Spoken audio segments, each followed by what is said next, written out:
তারপরে 1 মাস পরে তোকে সামনে থেকে দেখতে পেয়ে আমার কি যে ভালো লাগছে। এতদিন তোমার সাথে দেখা করার প্রয়োজন বোধ করিনি, আজ আসতে বলেছি কারণ আজই তোমার সাথে আমার শেষ দেখা। মানে? আজ আমার বিয়ের কথা পাকাপাকি হবে, তাই শেষবারের মতো তোমার সাথে দেখা করতে এলাম। এই কথাটা বলতে তোমার একটু কষ্ট হলো না? এখানে কষ্ট পাবার কি আছে?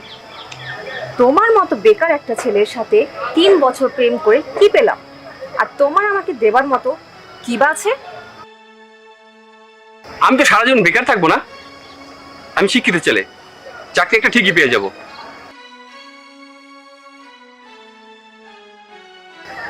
আমি তোমাকে অনেক ভালোবাসি পিয়া।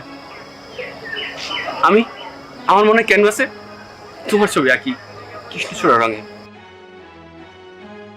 ওই গন্ধহীন ফুলের কোনো মূল্য নেই আমার কাছে।